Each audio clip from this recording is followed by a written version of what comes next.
When my son looked me straight in the eye and told me I wasn't welcome in his house for Christmas, I didn't argue.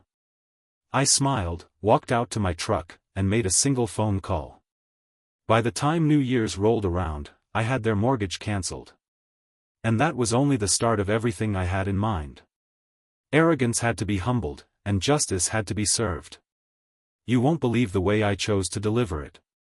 Before we go on, hit subscribe and tell us in the comments where you're tuning in from. It all started a week before, sitting in Jonathan's living room. I leaned back on his leather couch, the one he was so proud of, and tried to lighten the mood. "I could make my turkey this year," I said, almost casually. "The one with sage stuffing your mom used to brag about. Remember how she swore it was better than her grandmother's?" The words drifted in the air, mixing with the sharp vanilla scent of Sophia's expensive candles.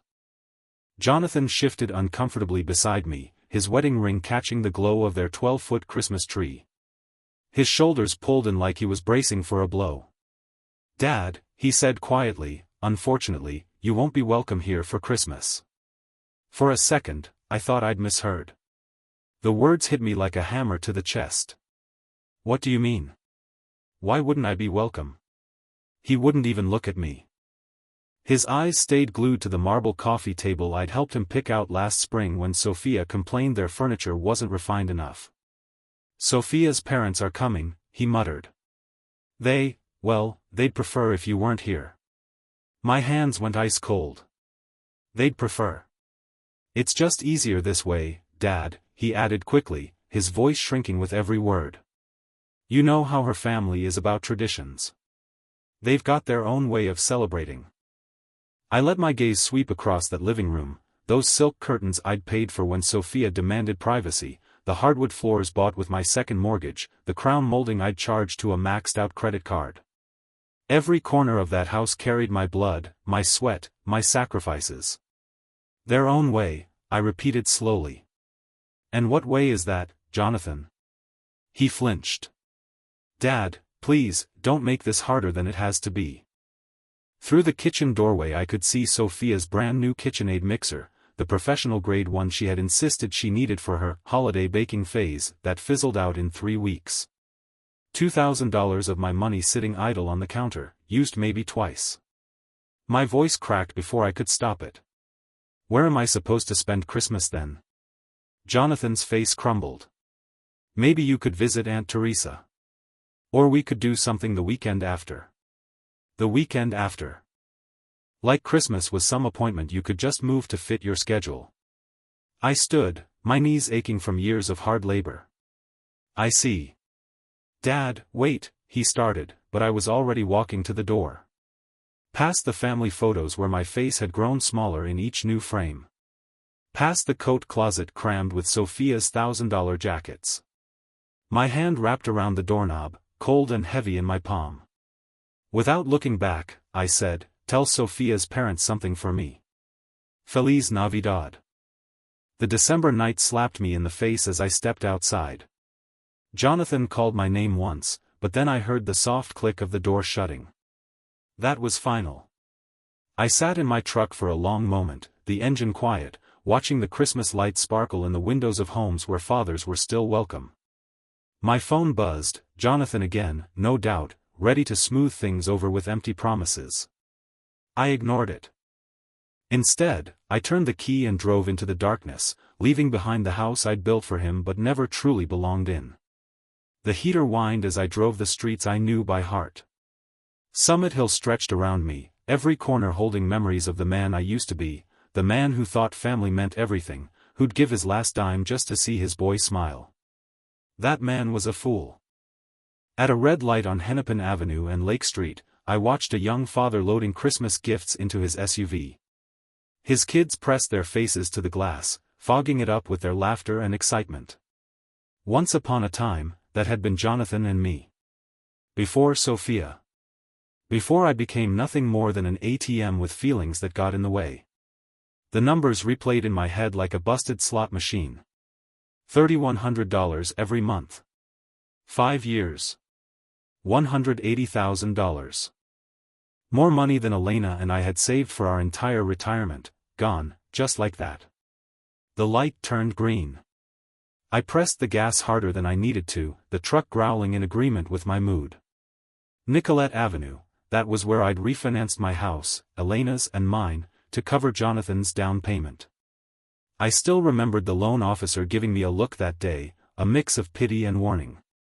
"Mr. Delgado, are you sure about this? You're putting a lot at risk for someone else's investment." Someone else's investment, he'd called it. Not my son's future. Not my family's home. Someone else's investment. University Avenue came next. That was the bank where I'd taken out a second mortgage when Jonathan lost his job 2 years ago. "Just temporary, Dad," he'd promised. "Just until I get back on my feet." I still remember that day Sophia stood behind Jonathan, a $700 purse hanging off her shoulder, nodding like she cared while her eyes calculated just how much she could squeeze from my desperation. The answer, I later realized, was nothing. To her, my sacrifices had never meant a thing. When I pulled into my driveway that night, the cracked concrete reminded me of every repair I couldn't afford because all my spare cash had gone into funding their perfect little suburban dream. The porch light flickered overhead, another fix I'd been putting off. Inside, the house felt hollow, stripped of warmth without Elena's laugh, without the family gatherings that used to make these walls alive. As I fumbled with my keys, my phone rang, its sharp tone echoing against the bare walls. Sophia's name flashed across the screen. I knew exactly what this was, her attempt to justify why I wasn't good enough for her parents. Perfect. I'd been waiting 5 years for this moment. I let it ring 4 times before picking up. "Arthur," she said, her voice dripping with that fake sweetness she always used whenever she needed me to pay their bills. "I heard about the little misunderstanding with Jonathan." "Misunderstanding?" I leaned against the kitchen counter, still in my coat. "I don't think there's any confusion, Sophia. You made yourself crystal clear." "Look, I know it sounds harsh," she replied, bags rustling in the background. "Probably shopping with money that should have gone to the mortgage, money I'd been covering. But you have to understand my parents' perspective. They're very traditional. They expect a certain atmosphere during the holidays." "A certain atmosphere," I repeated slowly. "And what atmosphere is that, exactly?" She hesitated. "Well, they're not used to your kind of cooking. All that spicy Mexican food, the loud music. And Arthur, let's be honest, they're educated people. They expect conversations about literature, current events, art." Her words hit harder than fists. 8 years I'd swallowed insults, kept quiet for Jonathan's sake, ignored the way she looked at me like I was a hired worker rather than family. "My kind of cooking," I said evenly. "You mean the meals you devoured every Sunday for 3 years when money was tight? The tamales you swore reminded you of your grandmother?" "That was different," she said sharply. "We were grateful then, but now, with my parents." "Now with your parents," I cut her off. "You can't have the Mexican peasant embarrassing you at your fancy table." The fake sweetness vanished. "Don't be dramatic, Arthur. This isn't about race. It's about class. My father graduated summa cum laude from Minnesota State. My mother speaks 4 languages. They summer in the Hamptons. What would you contribute to dinner conversation? Tales about laying tile?" Heat rose in my chest, but my voice stayed steady. "I built a business from nothing after Jonathan's grandfather passed. I've employed over 50 people. I've paid more in taxes than your father ever earned in his best year. Money isn't everything, Arthur. Breeding matters. Education matters. And frankly," her voice turned sharp, "Elena understood her place better than you do." The silence that followed was heavier than stone. She'd stepped across a line I didn't even know existed until that second. "What did you just say about my wife?" "I'm just saying," Sophia continued coldly, Elena blended in. "She didn't cause waves. She knew some places weren't meant for her." My knuckles whitened around the phone. "Elena had more grace and dignity in her little finger than your entire family tree will ever have." "Oh, please," Sophia scoffed. She was a house cleaner who got lucky. At least she had the sense to stay quiet about it. Something inside me shifted. My voice dropped low, almost unfamiliar. Listen carefully. This conversation is over. We're done pretending to be family. You can't just. We're done, I repeated, and hung up. I placed the phone gently on the counter, surprised at how steady my hands felt. The kitchen seemed different now, smaller, emptier, but also cleaner, like a storm had passed through and taken all the pretense with it. I walked to the desk in the corner and pulled out the manila folder I'd been avoiding for months. Inside were bank statements, mortgage papers, 5 years of automatic transfers that had bled me dry while they lived like royalty. It was time to stop the bleeding. The documents sprawled across my kitchen table like evidence at a crime scene. Page after page showed the same thing, $3,100 leaving my account on the 15th of every month, disappearing into theirs. I grabbed my calculator and began to add it up. The first year, $35,200. The second, another $39,600. By the third year, I'd stopped buying myself new clothes. By the fourth, I was shopping at discount grocery stores. By the fifth year, my lunches had been reduced to peanut butter sandwiches, just to keep up with their demands. When I added it all together, the number on the page glared back at me, $152,700. And that wasn't even counting the down payment I'd covered, the utility bills I'd paid when Sophia's shopping habits spun out of control, or the new roof, the landscaping, the furniture they needed to keep up appearances. I sat in my chair staring at the numbers until they blurred. Elena's life insurance, my retirement savings, even the college fund we once dreamed would help future grandchildren, children I'd likely never be allowed to meet, all of it drained away. Gone. Spent on a house that didn't want me at its table come Christmas. I grabbed my phone and scrolled through my contacts until I landed on the bank's number. The automated voice chimed in, polite and cheerful, offering English or Spanish. How thoughtful, how accommodating, for people like me. A woman's voice came on. Customer service, this is Melissa. How can I help you today? I need to cancel an automatic transfer, I said, my tone steadier than it had been in years. Of course, sir. I'll just need your account number and some verification. I rattled off the information, listening to her keystrokes in the background. Professional. Efficient. No judgment in her voice, no curiosity about why a 62-year-old man would suddenly stop paying what was probably his son's mortgage. I see the transfer you're referring to, Mr. Delgado, she said finally. $3,100 a month to Wells Fargo. Account ending in 8269. How long have you been making this payment? 5 years. The words burned my throat.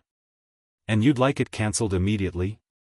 I glanced around my kitchen, the outdated stove I couldn't afford to replace, the walls begging for paint, the drafty windows I'd never had the money to seal. All of it sacrificed so Jonathan and Sophia could live in their castle. Effective immediately, I confirmed. Done, she said crisply.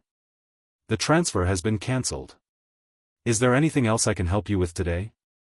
I let out a breath I didn't know I'd been holding. No, I said. Just one word, but it felt good. It felt final. The house was quiet when I hung up, the kind of quiet that carried weight. Outside, the December dark settled over Minneapolis. Christmas lights winked from windows where families gathered without judgment, without conditions, where love wasn't something you had to qualify for. For the first time in 5 years, my budget was about to breathe. For the first time since Elena passed, I could think about fixing that porch light, buying real groceries, maybe even taking a trip somewhere. I gathered the bank statements and mortgage documents, the physical proof of 5 years of bleeding myself dry, and carried them to the fireplace. One match, and they curled into ash. The flames felt hot against my face, warmer than anything I'd felt in years. My phone buzzed. Probably Jonathan with some weak apology, or Sophia asking for money for something essential, like new pillows for her designer couch. I didn't look. Instead, I reached for the good whiskey, the bottle I'd been saving for a special occasion that never came. Tonight felt special enough.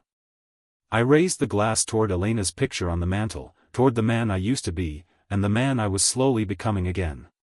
"Merry Christmas to me," I said, and I meant it. The next morning broke clear and cold, sunlight spilling through the kitchen window as I sipped my second cup of coffee.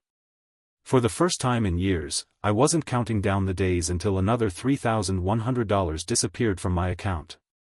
Freedom had its own flavor, better than any Colombian roast I'd ever bought. At 10:47 a.m., right on the dot, my phone rang. Sophia's name lit the screen like a warning. "Arthur," she said, impatience leaking through her voice. "I need you to pick up my parents from Minneapolis Airport. They land at 2 o'clock. I set my mug down carefully, watching the steam drift upward. "Sophia, did you forget our conversation yesterday? Look, whatever that was about, we need to focus on practical matters now. My parents need a ride, and you're the only one with the time." The audacity of it nearly made me laugh. Less than 24 hours after telling me I wasn't good enough for their holiday table, she wanted me to play chauffeur. "And why are you asking me?" I said. "Because that's what family does, Arthur. They help each other." Her voice sharpened. "Besides, let's be honest, you're not my rival. You're too weak to be my rival. So just get in your truck and pick them up." There it was, the insult buried inside the command. "What airline?" I asked quietly. "United Airlines, Flight 326. Baggage claim, Carousel 3. And Arthur, make sure you can handle their luggage properly. Don't embarrass us." I could hear her nails tapping against a hard surface, probably that granite countertop I'd paid for when she decided laminate wasn't sophisticated enough. "Of course," I said evenly. "I'll take care of everything." "Good. And wear something decent. Maybe that blue shirt you wore at Jonathan's graduation. They notice things like that." The line clicked dead.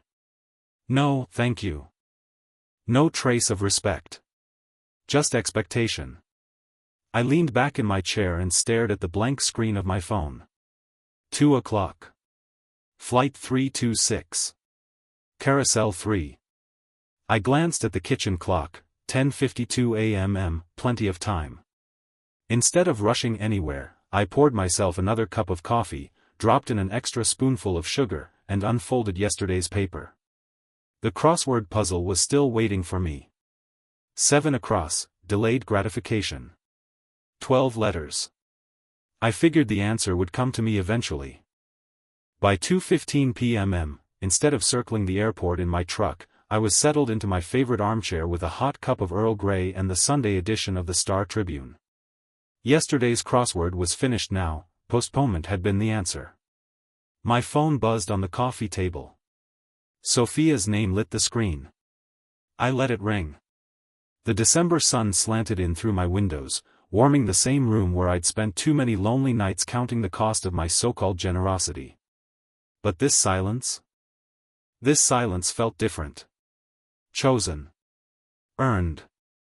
At 2:47, the buzzing came again, this time with a preview of her text, "Dad, where are you?" "My parents are." I flipped the phone face down and went back to the sports section.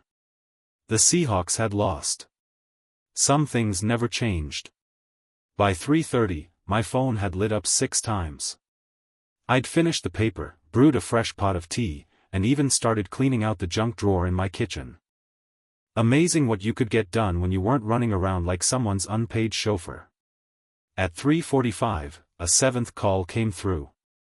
Not Sophia this time, a different number. Probably her parents borrowing someone's phone at the airport. I let that one ring, too. Outside, I saw a neighbor stringing Christmas lights while his kids tore around the yard laughing, breath fogging the cold air. A normal family doing normal things. Nobody stranded. Nobody waiting on someone who would never show. By 4:15, my phone was practically vibrating off the counter. Sophia. Then the unknown number. Then Sophia again. The noise felt like an angry wasp trapped under glass. I pulled the landline out of the wall, powered my cell phone completely off, and let the house settle into perfect, satisfying quiet. For dinner, I made myself a grilled cheese sandwich and opened a can of tomato soup. Simple comfort food, the kind I hadn't treated myself to in months because every extra grocery dollar had gone toward keeping their lifestyle afloat. The bread browned perfectly, the cheese melted golden, the soup steamed in my favorite mug. I ate while the winter sun sank low, shadows stretching across my backyard. Somewhere across town, 3 entitled people were likely arguing in an airport garage over taxi fare, wondering how I dared to leave them stranded. The thought made my soup taste even better. By 5, I'd cleaned my plate, loaded the dishwasher, and started thinking about what movie I might watch. It struck me, it had been years since I'd had a whole evening to myself without worrying about a sudden, emergency, call for money or a last-minute errand. I was reaching for the remote when the pounding started. Not knocking, pounding. Heavy, angry blows that shook the doorframe and rattled the glass.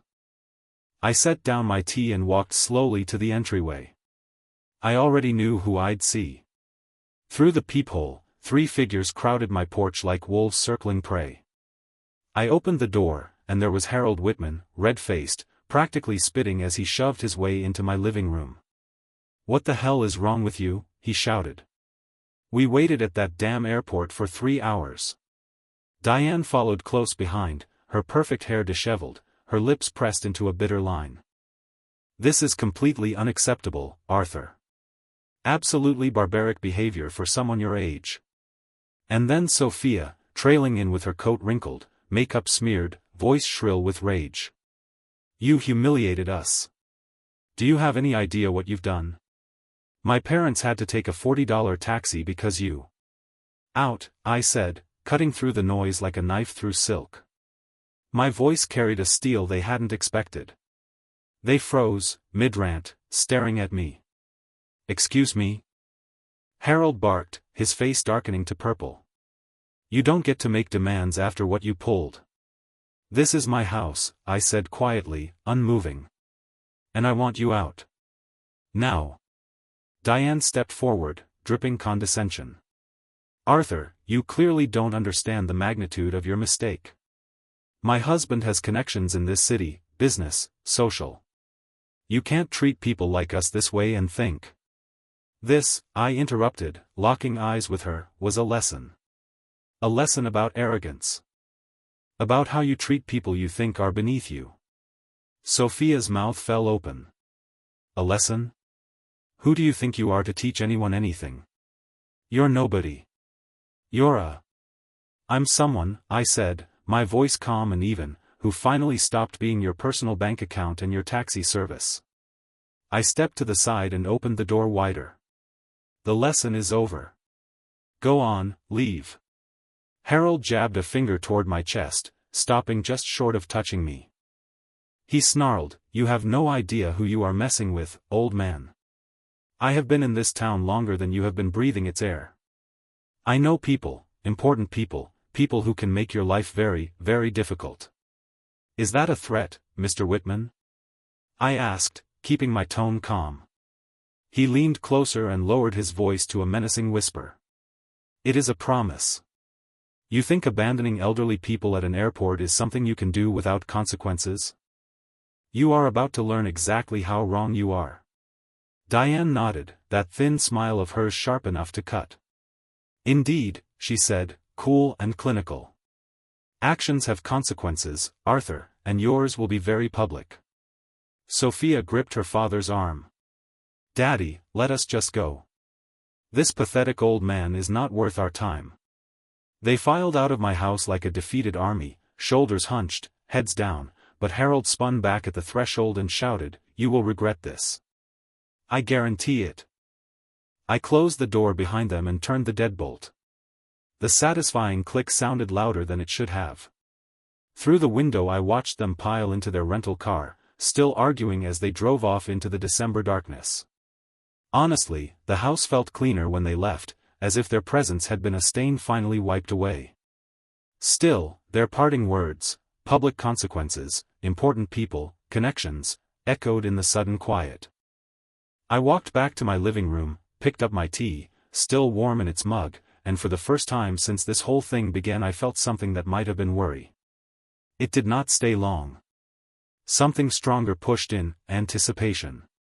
3 days later I was sitting over my morning coffee, scanning the Star Tribune, when my own face stared back at me from page 3. The headline read, "Minneapolis businessman abandons elderly couple at airport during holiday storm." My hands went still around the mug. There I was in black and white, an old company photo, probably 5 years out of date. Below it, a story that made my blood run cold and my temper flare. Harold and Diane Whitman, visiting their daughter for Christmas, were said to have been left stranded at Minneapolis International Airport for over 4 hours on Sunday when family member Arthur Delgado failed to appear for a prearranged pickup. The couple, both in their late 50s, reportedly waited in frigid temperatures as a winter storm warning was issued for the region. A winter storm warning. It had been 52 degrees and sunny that day. "We could not believe someone would just abandon us like that," Harold Whitman, identified as a retired banking executive, told the paper. "We called repeatedly, but Mr. Delgado never answered his phone. We were forced to take an expensive taxi in dangerous weather conditions. At our age, this kind of treatment is not just inconsiderate, it is dangerous."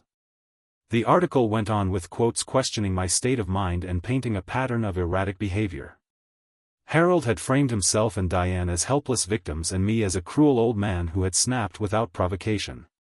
There was no mention of Jonathan telling me I was not welcome for Christmas. There was no context about Sophia's demands or the years I had quietly subsidized their lifestyle. Just me, the villain who abandoned poor elderly tourists during a blizzard that existed only in Harold's imagination. I set the paper down and read the piece again, slowly, then read it a third time. The byline belonged to Laura Bennett, lifestyle editor.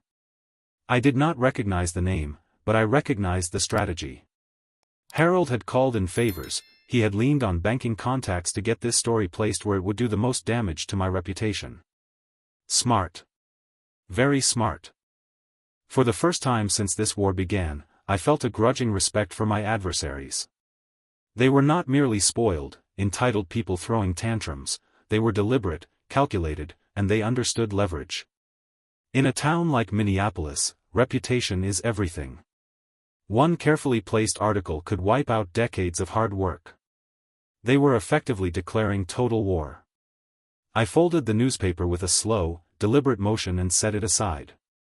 My mind shifted into that same methodical, planning mode that had built my business from nothing. This stopped being about airport pickups or who got Christmas dinner. This was about winning. I opened my laptop and started typing names into search engines: Harold Whitman, Diane Whitman, Sophia Delgado. Social media profiles came up, connections, habits, photos, everything they had foolishly made public. If they wanted to play chess, I would show them what a real strategist looked like. I glanced at my wall calendar. December 18th, 7 days until Christmas. 7 days to plan something they would never forget. The next 3 days I lived in a different headspace. I was no longer Arthur Delgado, the broken 50-something man who let his family walk all over him. I was Arthur Delgado, the businessman, the strategic thinker, the man who had built something from nothing and was not about to let a pack of entitled parasites destroy 40 years of work. My laptop became command central and social media profiles filled my browser tabs like playing cards in a high-stakes game. Harold Whitman. Retired manager from North Star Bank. Proud member of the Minneapolis Golf Club. Treasurer of the Upper Midwest Business Leaders Council. On paper, he looked like a man who had spent a lifetime earning respect, building influence, and surrounding himself with power. In reality, he was a man with plenty to lose if the truth about his dealings ever came out. Diane, his wife, had her own carefully constructed image. Her Instagram account sparkled with photos from charity luncheons, vineyard tours, and lakeside weekends in Lake Minnetonka, each post tagged with hollow phrases like, "blessed life." Every picture was staged to showcase refinement and wealth. Friends left comments praising her classy style and graceful lifestyle. What none of them knew was that every smile, every expensive outfit, and every fancy event was paid for with money that didn't come from her pocket. It came from mine. Sophia, my daughter-in-law, was no better. Her Facebook page told the truth. Diane's posts left out photos of our beautiful home, taken in the kitchen I had paid to renovate. Check-ins at restaurants where the bills were large, always coinciding with the months I had stepped in to cover their power and water. Just last week, she wrote, so excited for Christmas dinner with family. Can't wait to show off our hosting skills. Our skills. Our home. Our success. It was nauseating to read, because every inch of that success had been built on my back. Then came the detail that tied it all together. Jonathan's LinkedIn profile. His activity showed a new connection, Laura Bennett, lifestyle editor at the Star Tribune. The very same Laura Bennett who had written the article painting me as a cruel old man who left his in-laws stranded at the airport. That wasn't coincidence. That was deliberate. I leaned back in my chair, staring at the evidence scattered across my screen. They had made 3 fatal mistakes.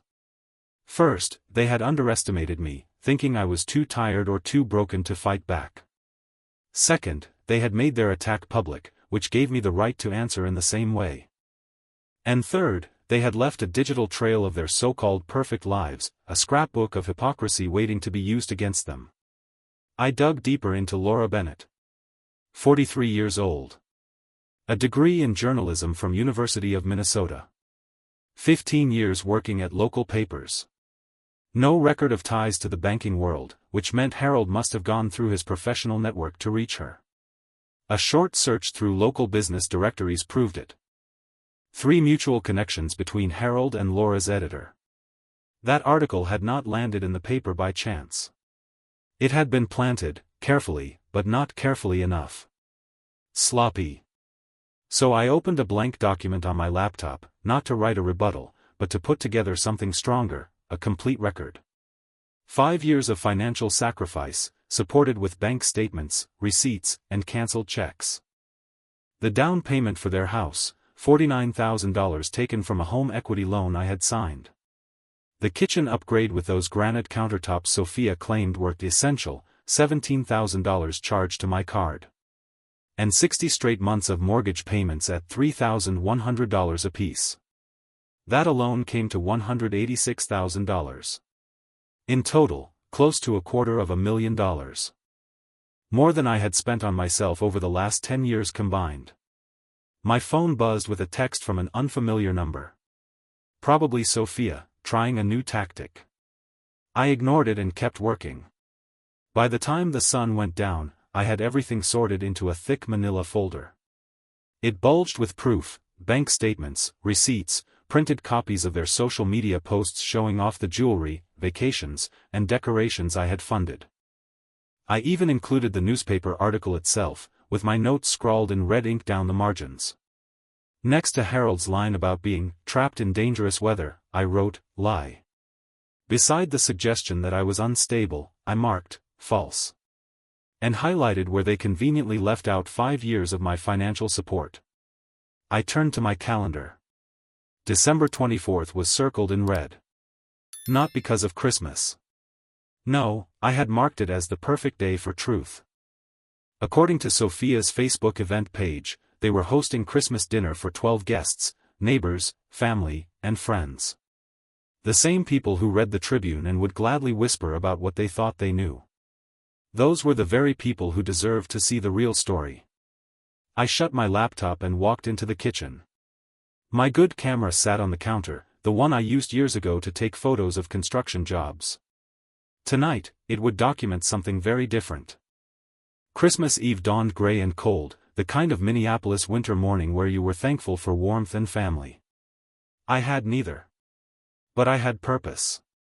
I laid out the evidence on my table as if I were an attorney preparing for trial. Bank statements organized by year, every transfer highlighted in yellow. Receipts in neat chronological order. Printed photos of Sophia flaunting new jewelry, Diane smiling on vacation, and the gleaming decorations now hanging in their home. I made 12 complete sets, one for each dinner guest. On top of each pile sat the newspaper article, my handwritten notes visible in the margins for everyone to see. When I finished, I dressed with care. I chose my best suit, the navy one I had worn to Elena's funeral. The fabric was pressed and clean, ready for another kind of farewell. Because tonight, I was leaving behind the man who let himself be used, the man who played the family servant. Tonight, I was going to stand as someone who demanded respect. At 6:30 sharp, I loaded the briefcase with the evidence packets and walked out into the cold night air. My destination was North Loop. Their house shone like a beacon that night, warm light spilling from every window. Cars crowded the driveway and lined the curb, proof that the holiday gathering was already in full swing. From across the street, I could see movement inside, shadows crossing the dining room, the clink of silverware, Sophia floating about as the proud hostess inside the home my money had built. I checked my watch. 6:45, the timing could not have been better. Dinner would be underway, main courses on the table, and no easy excuse for anyone to slip away quietly. The front door, as I expected, was unlocked. Sophia liked to brag about how safe her neighborhood was, how unlike those other parts of town, she never had to worry about security. I turned the knob and walked in without a sound. Heat from the furnace and the smell of roasted meat met me at once, along with a rising swell of laughter from the dining room. I caught Diane's voice drifting out, polished and sharp, "But darling, that is not how we do things in our family." More laughter followed. Our family. That word burned as I carried my briefcase through the archway. Every head at the table turned at once. 12 faces froze in various stages of shock. Sophia nearly dropped her glass of wine. Jonathan's complexion went ghostly white. Harold and Diane looked as though they had seen a specter rise from the grave. "Good evening, everyone," I said evenly, setting my briefcase down on their marble sideboard. "I hope you do not mind me dropping in on your Christmas celebration." Sophia snapped back to life first, her voice sharp and commanding. "Arthur, this is completely inappropriate. You must leave. Now." "Actually," I replied, unfastening the briefcase, "I think your friends and family deserve to hear who truly paid for this feast, for this house, for this glamorous life you have been parading in front of them." One woman, clearly one of Diane's social circle companions, leaned forward with interest. "What on earth is he talking about?" "He is confused," Sophia insisted quickly, her words tripping over one another. "He is having some kind of episode. Jonathan, call someone." But I had already started circling the table, setting thick packets of papers in front of each guest. "Here are the records," I explained in a calm, conversational tone. 5 years of financial support. $186,000 in mortgage payments. Plus the down payment. Plus renovations, appliances, furniture, every polished detail in this room. The only sound that followed was the shuffle of papers as 12 pairs of hands flipped through the evidence. I watched as polite expressions twisted into disbelief, then into outrage. "This is," a man began, staring at a bank statement, unable to finish. "Outrageous," a woman cut in, her eyes locked on Sophia. "Why did you never tell us about this?" Sophia's carefully practiced mask was crumbling. "It is not what it looks like. Arthur chose to help us. We never asked." "Actually," I interrupted, pulling out the folded newspaper article, "what you asked for was worse than money. Let us discuss what you told the press about me." The air in the room dropped 10 degrees. I laid down copies of the article, letting my photograph glare up from the page, the same photograph they had twisted into a story of cruelty and madness. "Now," I said, my voice cutting through the silence, "let us speak about the real manipulators in this family." Harold's ruddy face drained of color. Diane sat stiff, her wine glass hanging useless in her hand. "Mr. Whitman here," I continued, tapping the article, "used his banking ties to plant this story. Look at how it portrays me, as unstable, as dangerous, as some heartless man who abandoned an elderly couple in freezing weather." A silver-haired gentleman in a cashmere sweater lifted his eyes from the page. "Harold, what is this? What is he talking about?" I answered before Harold could. The weather that day was 52 degrees and sunny. They were not helpless strangers stranded at an airport. They were Sophia's parents, arriving for the Christmas dinner I had been forbidden to attend because I was apparently beneath their company. Diane finally broke her silence. "That is not, we never said." "You never said what, Diane?" I pulled out my phone, scrolling to screenshots of Sophia's social media posts. "That I was too common for your family? That my Mexican food and my working-class talk would embarrass you in front of your sophisticated friends?" One of Diane's own charity acquaintances shifted uncomfortably in her chair. "Diane, surely you did not say such things." Harold tried to bluster, but his voice faltered. "This man is twisting everything. He has problems, mental health, financial stress. He should be pitied, not believed." "Financial stress?" I nearly laughed out loud. "Mr. Whitman, I have carried your daughter and your son-in-law on my shoulders, paying over $3,000 a month for 5 years. The only financial trouble in this room belongs to you." I raised my voice so everyone could hear clearly. "These people have taken $200,000 of my money while insulting me behind my back. They turned my son against me. They cut me out of family gatherings. And when I finally had enough, they tried to destroy me in the newspaper." Jonathan finally spoke, his words so soft I almost missed them. "Dad, I swear, I did not know about the newspaper." I looked him straight in the eye. "Your wife knew. And her parents not only knew, they pulled the strings. They turned me into the villain just because I would not keep being their personal bank and chauffeur." The air in the room shifted like an earthquake rumbling beneath us. I could see it in the guests' faces, the dawning recognition that everything they had believed about these gracious hosts was a carefully staged lie. "This is disgraceful," said an older woman in pearls, her voice sharp with anger as she scanned the bank statements in front of her. "Harold, how could you allow your daughter to bleed this man dry and then publicly slander him when he finally refused to carry the burden?" Harold's polished image was crumbling fast. His words came out brittle. "You do not understand the whole story." "I understand it perfectly," the woman shot back. "This gentleman was paying your family's way while you treated him like a servant. And when he finally stopped, you tried to destroy his reputation. Shameful." Diane's voice cracked, thin and trembling. "He abandoned us at the airport." I answered evenly, my tone steady. "After you told me I was not welcome at Christmas dinner because my presence would embarrass your parents. After 5 years of paying your bills while you sneered at me for my background, my cooking, my education." The silence that followed was heavy. 12 people stared at Harold and Diane with expressions that ranged from disgust to deep embarrassment for having sat at their table. Sophia made one last attempt to claw back control. "Everyone, please. This is a family issue that has gotten out of hand." "No," I said firmly, cutting her off. "It stopped being a family issue the moment you dragged my name into the newspaper. You made it public when you decided my reputation was worth sacrificing to protect your pride." I looked around the table at the guests, strangers to me before tonight, but no longer ignorant of who I truly was. "I wanted you all to hear the truth from my mouth before you read about me in the paper again. Because you will read about me again, but next time, it will be the real story." I closed my briefcase with a snap and straightened my tie. "Enjoy the rest of your meal. It will be the last one I ever pay for."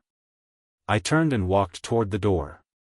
Behind me, the room erupted, raised voices, accusations flying, questions demanding answers, the sound of a carefully polished image collapsing in real time. To me, it was the sweetest Christmas music I had ever heard.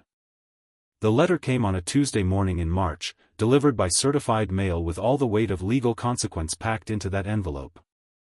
I signed for it at the front door, breathing in spring air that smelled of growth and renewal, so different from the desperate chill of that December night.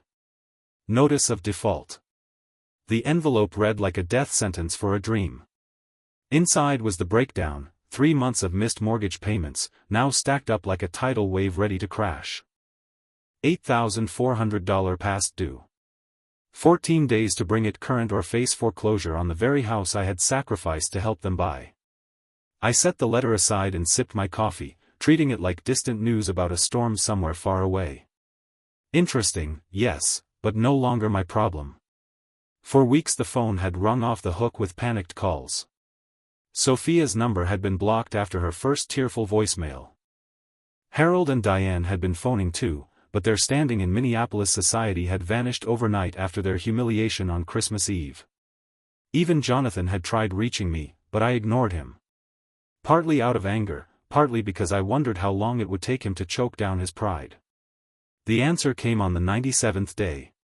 He showed up at my door on a Thursday evening, a shell of the man who once told me I was unfit to sit at his table. His skin sagged with exhaustion, his suit rumpled, dark circles carved under his eyes. He looked like he had aged 10 years in just 3 months. Desperation clung to him like stale cologne. "Dad," he said when I opened the door, his voice thick with defeat. "We need to talk." I stepped aside and let him in.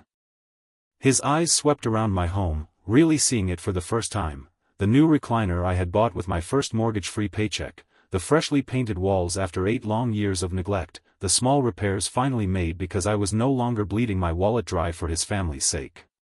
"Nice place," he said quietly. "It is what happens," I told him, "when you start spending on yourself instead of on people who do not deserve it." "Fair enough," he muttered, sitting stiffly on the edge of the couch, as though he did not dare get comfortable. I leaned back in my chair. "Coffee?" He shook his head. His hands fidgeted in his lap. "Dad, I need you to know how sorry I am. About Christmas. About the newspaper. About how Sophia, and how we, treated you." "Go on," I said. I swear, I did not know Harold planted that story. When I finally found out, he raked his fingers through his hair, his voice breaking. "Jesus, Dad. The things they said about you behind your back. The way they talked about our family. About Mom." My jaw tightened at the mention of Elena, but I kept my tone steady. "And what exactly did they say about your mother?" He swallowed hard. "That she knew her place better than you do. They said she understood her boundaries," Jonathan whispered, eyes fixed on the floor. "That she knew her place better than you do." Neither of us spoke for a moment. He could not look at me. Finally, he let out a ragged breath. "I should have defended you, Dad. I should have spoken up years ago instead of letting them talk about you and about Mom that way." "Yes," I said, my voice calm but heavy. "You should have." We sat in silence, the kind of silence that weighs more than words ever could. 5 years of mistakes and swallowed pride filled the room like smoke. Outside, my neighbor's lawn mower droned on, a reminder that life went on normally for other families. Ordinary fathers and sons were probably grilling burgers together that night, not sitting in a house divided by betrayal. "The house is in foreclosure," Jonathan admitted at last. "I know," I said.